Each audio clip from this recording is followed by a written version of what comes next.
Shakespeare died, age 52, in 1616. But 400 years ago this year, in 1623, 7 years after his death, a wild thing happened. Two men who had been actors in Shakespeare's acting troupe, John Hemmings and Henry Condell, decided on something that was highly out of the ordinary at the time. Together with Shakespeare's grammar school friend, the printer Richard Field, they would publish a compilation of Shakespeare's plays, a book that will come to be known as the First Folio. It's unclear whether plans for the folio were underway during Shakespeare's life. Is there a clue in his will? Most people, when talking of Shakespeare's will, focus on the short instruction about what he leaves his wife, Anne Hathaway, the second best bed. But what of the money he left to John Hemmings and Henry Condell? Aside from his star actor, Richard Burbage, who died before the folio was published, Hemmings and Condell were the only theatre people to whom he bequeathed anything. Might this have indicated Shakespeare's plans to finance the project? Like so much of Shakespeare's life, we know frustratingly little about it. While Shakespeare's poetry was intended to be read, as a playwright and a co-owner of the Globe Theatre, the plays were clearly written to be performed. His non-dramatic poetry enjoyed varying degrees of printed success. We know that the sonnets, for example, appeared first in manuscript form and were shared and admired amongst friends. When the full sequence of 154 sonnets was finally published in 1609, unfortunately, his timing was not great. The vogue for sonnets had passed. For centuries, these would be among his most neglected writings. However, his narrative poems enjoyed more success in his lifetime. Printed by Richard Field in 1593, when theatres were forced to close during an outbreak of the plague. One of these, Venus and Adonis, became a huge hit. Based on a myth by Ovid, the poem describes Venus's wildly passionate love for the beautiful mortal Adonis, who was more interested in going hunting than reciprocating her passion.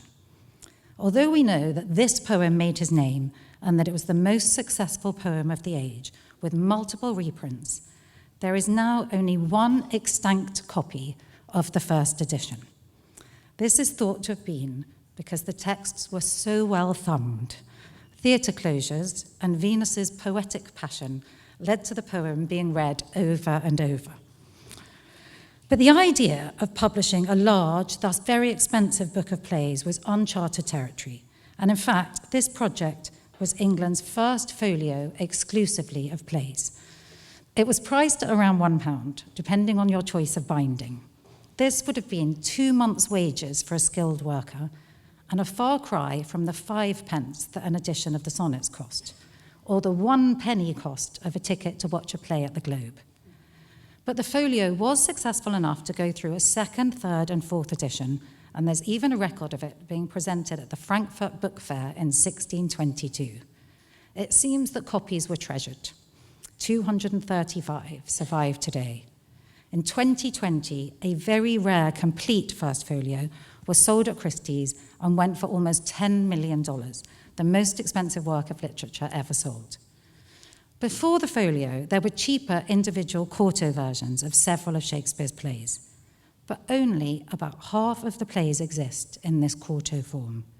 So without our Henry and our John putting together the first folio, 18 of Shakespeare's plays would have been lost to us today, including Macbeth, Twelfth Night, Antony and Cleopatra, Julius Caesar, As You Like It, King Lear, The Winter's Tale, and The Tempest.